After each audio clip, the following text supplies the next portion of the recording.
I guess first to start off, just to kind of like give viewers a background of who you are. Sure. Can you talk about your background? Yeah. I'm very blessed to have this kind of Forrest Gumpian kind of life. I just kind of put my head down and try real hard and aim for high places and surround myself with great people. And you know what that's done is that's led me to just really have a blessed football career. Played football in Dallas at South Carolina High School, then went and played football at the Naval Academy, and then went and had an opportunity to play a little bit in the NFL. And but coming out of the Naval Academy, you have an opportunity to serve, and I was given an opportunity to try out for it. Certainly not make, but I was given an opportunity to become a Navy SEAL. And so went to the Baltimore Ravens, and then was able to make the team and participate with the elite athlete program coming out of a service academy, very similar to what David Robinson did. And went through SEAL training, made it, checked into SEAL Team 5, and served. And then in 1999 kind of got a chance to come back out and try to make the Saints. And you know, I think the leadership of the nation kind of knew that there was a reason to need a lot of special operations communities. Yeah. And so we left, went back to the SEAL teams, did multiple deployments, and then came back to Dallas and started a family and started a company and started a cause called Carry the Load. And that's really when I first kind of met Team RWB. So what was your time like serving? I was great. I mean, it was an adventure. It was an adventure with mighty men for a good cause. And so it's really, you know, I've always wanted to kind of have this life that's worth talking about when I get older, and that season was certainly that for me. Just being able to live with these guys and do these things for our nation and serve, it was pretty remarkable. And what was that transition like, going from that family environment to close with all those guys? I know in one of your interviews you said one of the reasons you made it was because of the elite men around you. Sure, yeah, I would tell you, if you're being honest with yourself, the only reason you really do anything great is because of the people around you. And so what you know about yourself and these men around you in the SEAL communities is a magnified version of what you know about yourself as a football player. Just, you know, what they're, especially at the really pure level, like high school, you know, you're there for the same reasons, you're about the same things.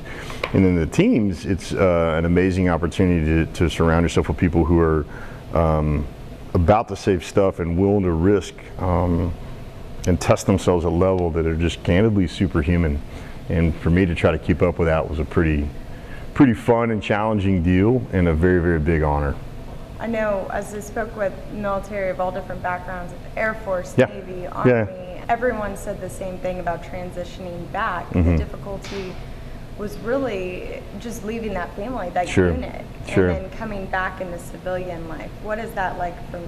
Well, you know, I would tell you that I went through a season where the transition was really challenging. It was a really tough deal. What I learned very quickly is I need that fraternity and that community so much that I was just willing to risk and invest myself in creating that again, because I just needed it. And so I found, I was blessed to have an opportunity to start a company that I'm able to lead now, that allowed me to replicate a lot of the great things that I enjoyed about the community. I mean, you're in our facility right now. It's a great location, and the kind of guys that are here and what we get to do together are really, really neat. And then who we get to serve, it's in a lot of ways it's reminiscent of what I got to experience in the SEAL teams. And so yeah, I'd tell you that I transitioned so poorly that I just created another version. Which sounds kind of similar to the Team Red, White, and Blue. Absolutely. And why it's so effective is that community it provides. Yeah. Why do you think that Team Red, I mean, I Team RWB, you know, when I first heard about them was really during our first Carry the Load, kind of across the Memorial May March is what we call it. And what I was amazed by is just they were everywhere. I mean, it's like, and they were at the most challenging, low visibility location. So like one of the things I started to notice, like, hey, these guys are everywhere. And then two, they'd show up where no one else would show up. So they weren't doing it for any kind of self-promotion or anything. They were doing it purely to participate and be with each other and be about something that they loved. And you know, for me, you know, I think I talk to NFL players all the time, and when I do the NFL stuff, and one of the things I tell them was like, you don't go to training camp to learn how to play football. You already know how to play football. That's why you're in the NFL. You go to the training camp to figure out how much someone's willing to suffer. You go there to figure out how much someone's willing to suffer for you, and to learn how much you're willing to suffer for them. And so for me, watching our Team RWB, because Coleman Ruiz kind of brought him to me, said, hey, I'd like to be about this team, and man, it just, the proof was in the performance, and the proof was in the heart and the intention and the purity of why they're out there walking with us. And I just kind of fell in love with them right then, and it's just exponentially grown since then, and so have they. Yeah, it's been neat to see them, and I know I was watching one of your speeches, and you kept referencing this phrase that's used frequently within your time in the Navy SEALs, and it was 2 is 1 and 1 is none. 2 is 1, 1 is none. Yeah, I'd love to say I made that up, but the reality is I didn't, and that's been institutionalized and encoded in our DNA. And that, you know, if you're doing anything by yourself and for yourself, you really got to ask yourself some hard questions. And if you're by yourself in a tactical situation, you're wrong, because no system is built around the single person. And so we just learn to know and need our teammates, and that's one of the things that saves your life. And even on the outside now, having a ridge line, having a community, and having a swim buddy, like we call it in the SEAL teams, is what's going to get you through those things you can't get through by yourself. How do you think that 2 is 1 and 1 is none, that philosophy, that motto, how have you seen that effectively implemented in Team Red, White, and Blue as to where they're so effective to helping those veterans get back on their feet? Well, I think it's an expectation. I think one of the things that RWB does so well is they make that an expectation of people. Like, hey, you join Team RWB to be part of a team, and so we expect that of you. We expect that to. One of the things that I think the civilian population misses, that one of the biggest frustrations as you get out, is there's an absolute sense of personal accountability in the Marine Corps. And in the civilian world, there's a lot of ways to not really to escape, you know, the reality of personal accountability. So we crave that, we need it, we search for it, and part of personal accountability is expectations. And what Team RWB does, even in their name, is say we're a team, and no one person can be a team. So who you're here for, who you're here with. We do stuff as an organization, we compete, we pull out the best of each other, and we expect much of each other. So one of the things I think Mike and the guys did when they started Team RWB is they didn't lower their expectations of what they expected people to be about. Not what they could do, but what they were about. Because what you can do only matters and is only influenced by what you're about. Does that make sense? Yeah. So when you think of them, what's the first thing that comes to your mind, what they are about? So the funny thing when you mentioned that, when you said you think of them, the image that popped up in my mind was their shirt, and how I've never really seen that shirt by itself.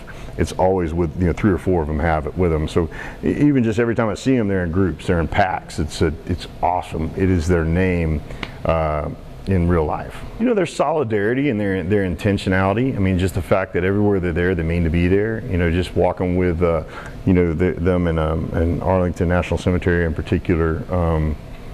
One of my great memories this year is just watching Team RWB show up on the other side of Little Rock, Arkansas, like midnight.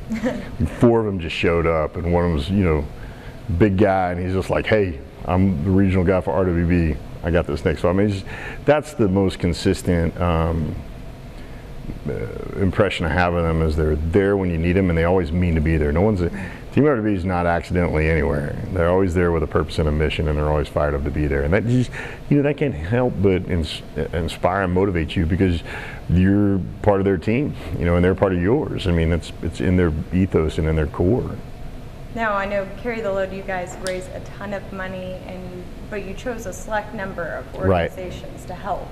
Right. What was that process like? I mean, there's so many organizations out there, but you chose them as one of them. So one of the things we do, you know, our special operations mentality, Carry the Load is really founded by a former special operations officer. So one of the things you do in the special operations community is you're not really an occupation unit. You're too small. You go into a really challenging area, and you identify the best possible leaders, and you augment them, you support them, you affect the circumstances to the extent you can, and then you equip existing great leaders to be effective after you leave. And when we looked in the landscape of who was really doing the mighty thing for veterans, and one of the things I loved about them is that they expect much of. If you're on Team RWB, there's an expectation. You don't just pay some membership and you get the t-shirt. Like, you got to put out. I mean, you got to physically demonstrate your willingness to be part of the team, and that's so attractive to me, because I know that I'm best when someone expects much of me. And so that they had expectations of their teammates, and that they had expectations, and it was so motivational to see Mike and the RWB team replicate, very similar to what I did professionally, they replicated what they loved most about the military experience in Team RWB, which is do not lower your expectations. If you expect much of people, they'll probably produce that. And I know that to be a powerfully effective way to serve veterans as they come home, is to continue to expect much of them. You know, you mentioned it's not just pay money and give a t-shirt. Oh yeah. Constantly when I was talking with everyone within the Team RWB chapters of Alabama all mention the same thing. We don't want your money. Our biggest need right now is involvement. Yep. We want the community to get involved. Yeah.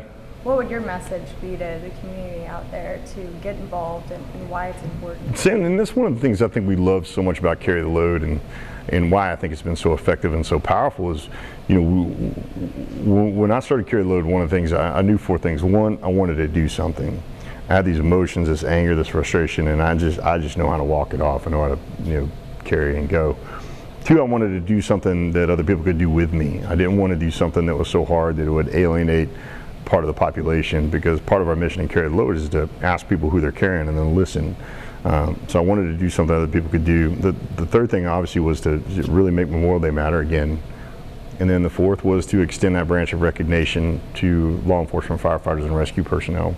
And so, you know, our model has always been to ask people to do something, and do something more than write a check or show up at a dinner. And I'm not diminishing those things. Those things are important. But man, when you just start walking and listening to people's stories, it's respectful. It's respectful to take the time to listen to someone's story about who they miss. And walking's a great way to do it. And people want to be asked to do something, in my experience. Now that brings me back to the story of how Carry the Load got its name. Sure. Can you tell that? Yeah. I never get tired of telling that story. You know, the story is I was just really frustrated with how just the nation wasn't doing Memorial Day. We weren't. It had kind of become this 3-day weekend, this 3-day mattress and car sale, and you know, I'm an Adam Smith free markets guy. I appreciate capitalism as much as anybody, but not at the expense of remembering. And so I was just very frustrated when Memorial Day morning, and we were at some great friend's house, and I just was just done. Was just done with it. And my bride kind of pulled me aside and loved me really well in that moment. She said, "Listen, you know, I know you're sad, and I know you miss your friends, and these are really great people that want to do a better job on Memorial Day." And then she challenged me. She asked me to do something. She said, "I've never known you to not do something about the things you disagree with. So do something or get over it."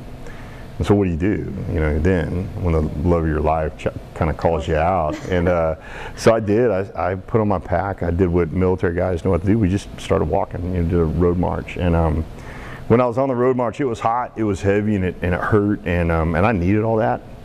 You know, people ask me, why do you like to suffer? I said, I don't like to suffer, but when I suffer, it reconnects me to that time and place when I was with my friend. And so when the shoulder strap bites in the way it bites in, and that reminds me of being next to Jason Freewald, or being next to Jason Lewis, or Matt Schuster on the practice field. Just, I mean, these are the guys I knew. And so that physical reminder of that time and place is important to me. And I was coming around the corner, and I saw this older gentleman. I just knew he was a World War II veteran. He had this military bearing and ramrod straight lines, and I love those guys and that generation. And I was going to say something to him. And as I got closer to him, he actually said something to me, and I couldn't hear him. So I pulled my headphones out, and I turned and I looked at him, and he said, "Son." I said, "Yes, sir." He goes, "Who are you carrying?"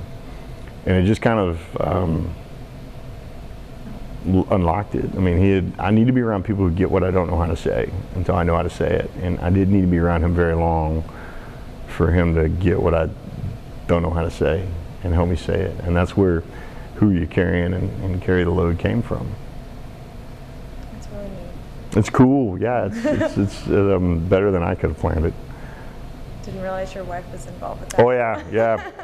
Little Texas woman, man, calling me out. That's what a good woman does.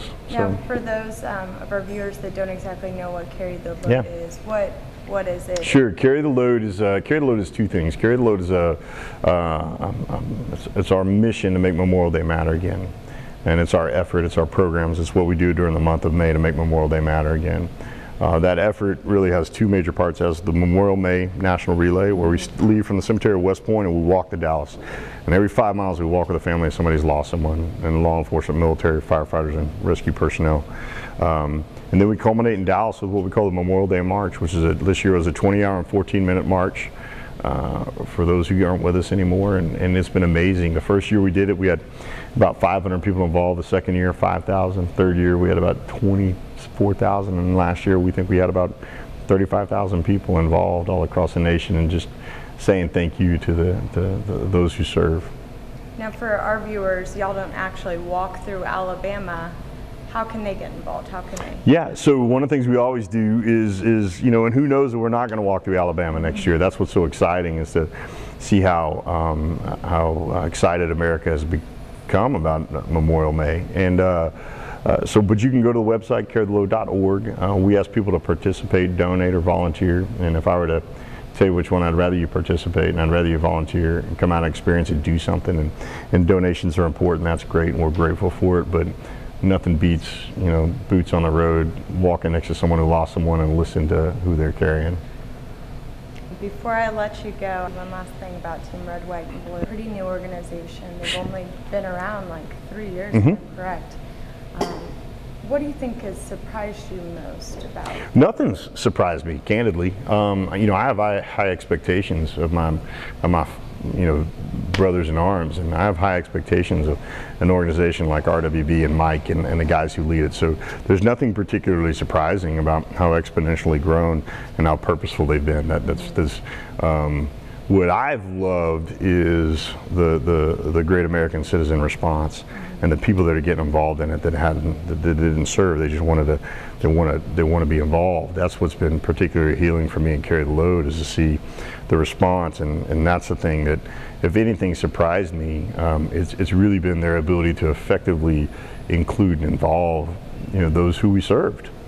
What are those people that aren't getting involved, what are they missing out on? God, you're missing out on the best of us. You're missing out on, you know, you go to movies and you read books and you do all these things to see what the military man and woman has done. And I'm like, dude, I'm not at war with Hollywood. I'm just like, why wouldn't you go run a race with him and meet the guy? You know, don't read the book, meet the guy, or a version of him or her.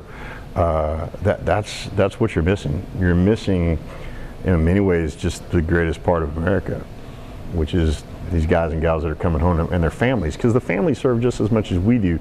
And candidly, I think it's harder to be the family than it is to be us, because we signed up for it. We knew to be a SEAL, that's what we wanted. To be a SEAL's wife, I don't think any girl grew up wanting what we give them, but they take it on, and because they take us on. So that's what you're missing.